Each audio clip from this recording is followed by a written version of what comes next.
Peuple de Dieu, je vous salue au nom de Jésus-Christ. Notre Dieu est grand, il est vivant. Tu n'as voulu ni sacrifice, tu n'as voulu ni holocauste, mais tu m'as formé un corps. Alors j'ai dit, me voici Seigneur, je viens.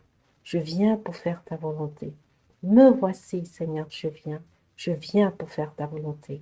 La voix du Seigneur disait, qui enverrai-je? Qui ira pour nous? Je répondis, me voici Seigneur, me voici Seigneur, Seigneur, envoie-moi. La voix du Seigneur disait, bien avant ta naissance, je t'avais connu et consacré. Tu seras mon témoin parmi les nations. La voix du Seigneur disait, tu iras vers les peuples, tu leur diras mes paroles, n'aie peur de rien. Moi je suis avec toi, moi je suis avec toi, oracle du Seigneur. Peuple de Dieu, le Seigneur Jésus-Christ, dans sa dimension d'homme, n'a reculé devant rien pour faire la volonté de son Père, le Dieu Tout-Puissant, Créateur du ciel et de la terre. Il lui a été agréable. La Bible nous dit dans Philippiens 2, verset 8, il s'est rendu obéissant jusqu'à la mort, même jusqu'à la mort de la croix. Jésus était obéissant parce qu'il aimait Dieu. Nous qui par la grâce en Jésus-Christ avons été appelés afin de servir le dessein de Dieu, nous devons manifester véritablement et profondément de l'amour pour Dieu. Nous devons aller à Dieu parce que nous aimons Dieu. Nous devons chercher à connaître Dieu au travers de sa parole. Lorsque nous méditons la parole de Dieu, Dieu se révèle à nous au travers de sa parole. Et lorsque nous mettons en pratique la parole de Dieu, cela va toujours impliquer notre prochain, notre semblable. Lorsque nous manifestons l'amour de Dieu à l'égard de notre prochain, cela nous donne de connaître davantage Dieu et de nous découvrir nous-mêmes. Dans Osée 4, verset 6, Dieu dit, mon peuple est détruit parce qu'il lui manque la connaissance. Puisque tu as rejeté la connaissance, je te rejetterai et tu seras dépouillé de mon sacerdoce. Puisque tu as oublié la loi de ton Dieu, j'oublierai aussi tes enfants. Peuple de Dieu, voyez-vous, l'Éternel Dieu n'excuse pas l'ignorance.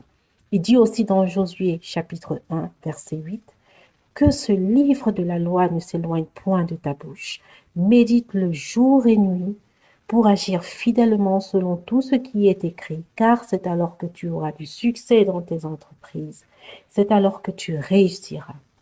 En tant qu'enfant de Dieu, notre réussite passe par le respect de la parole de Dieu, des principes et des commandements de Dieu. Il est merveilleux, oui, oui de le savoir, que nous avons un livre infaillible dont l'auteur est Dieu, le Dieu Tout-Puissant, le Créateur de tout l'univers. La Bible, livre divin, la Bible, la parole de Dieu.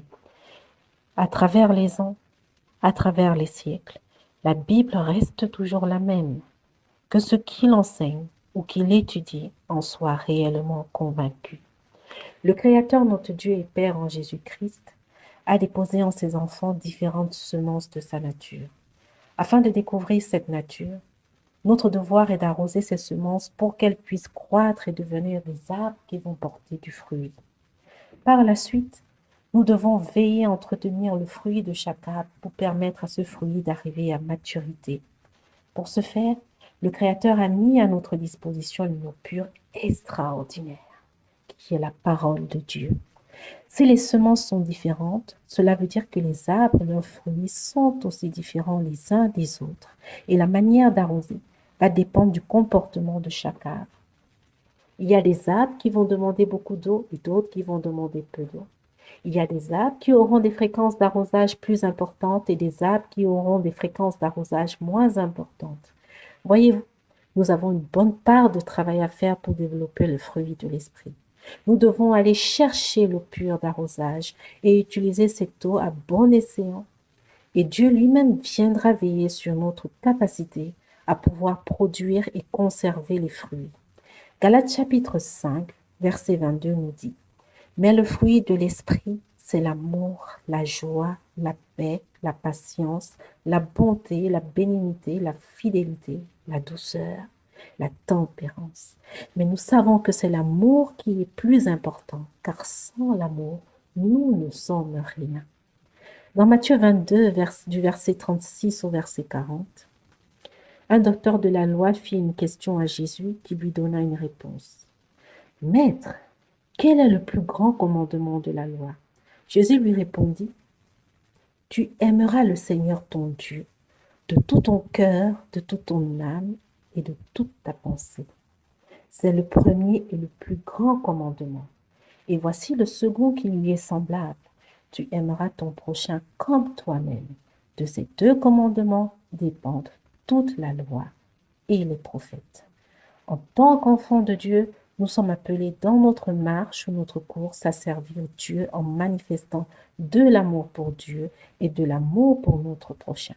Si nous ne pouvons pas le faire, alors nous aurons du mal à accomplir notre destinée. Avec Dieu, rien ne peut se faire en dehors de l'amour, car Dieu est amour. Dieu viendra toujours nous visiter et souvent même à l'improviste ou par surprise, après avoir éprouvé notre capacité à manifester de l'amour. Je vais vous donner un petit témoignage. Lorsque j'étais étudiante, je cherchais un job d'été et je n'avais jamais travaillé de ma vie. J'ai essayé par les moyens habituels, recherche personnelle, dépôt de CV, de trouver un job et mes démarches n'avaient jamais abouti à quelque chose de positif.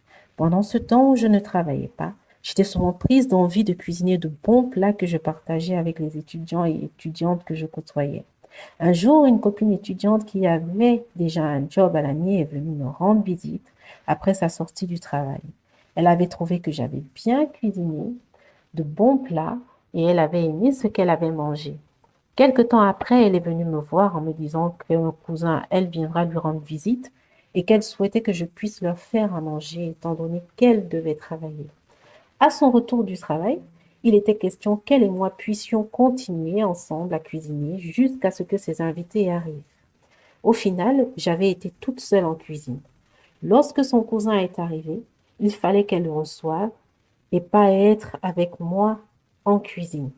Elle s'est excusée de la situation et je lui ai répondu qu'il n'y avait pas de problème, qu'elle reçoive ses invités sans s'inquiéter de rien.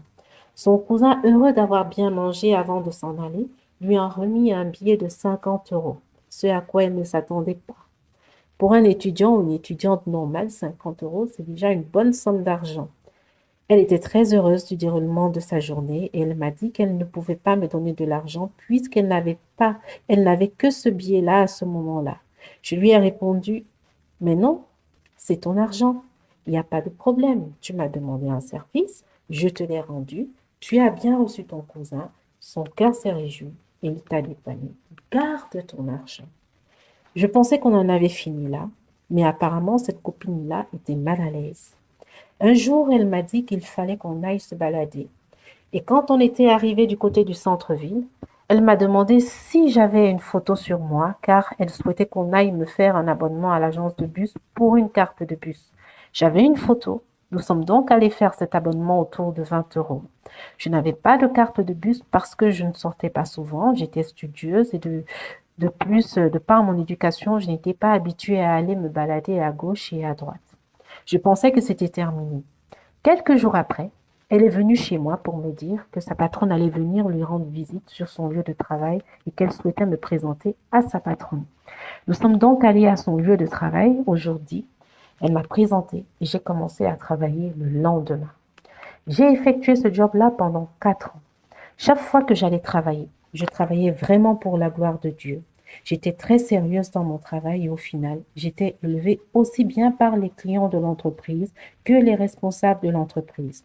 Lorsque je rencontrais des collègues je n'avais pas l'impression que l'on travaillait pour le même employeur, ce n'était que des plaintes de leur part vis-à-vis de notre employeur. Je n'avais à me plaindre de rien. Pendant les 2 premières années, je travaillais à différents endroits et je commençais déjà à être fatiguée de ne pas avoir définitivement un lieu de travail précis. Je commençais à m'interroger parce que l'on disait être satisfait de mon travail. L'employeur me disait toujours que pour moi, il n'avait pas de lieu précis. Je ne savais pas qu'en fait, ils avaient des lieux, mais mes responsables voulaient le meilleur pour moi du fait de mon statut d'étudiante. Il me fallait un lieu bien accessible. Quand on m'a attribué un lieu précis, C'était un lieu où je devais intervenir chez 4 clients, concentrés au même endroit. Pourtant, je m'attendais à avoir naturellement un lieu précis pour un seul client. Lorsque j'ai dû arrêter du fait d'une incompatibilité avec mes nouvelles conditions d'études, c'est à Dieu que j'ai parlé, je lui ai dit que c'est lui qui m'a donné ce travail-là et je ne pouvais donc pas de moi-même démissionner. 2 semaines après, les clients m'ont fait part d'un nouveau fonctionnement qu'ils allaient adopter. Ils ont changé les horaires d'intervention, ce qui n'était pas compatible avec mon emploi du temps.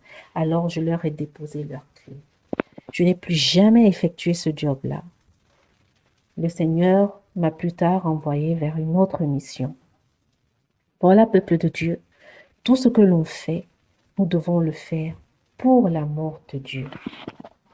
Amen.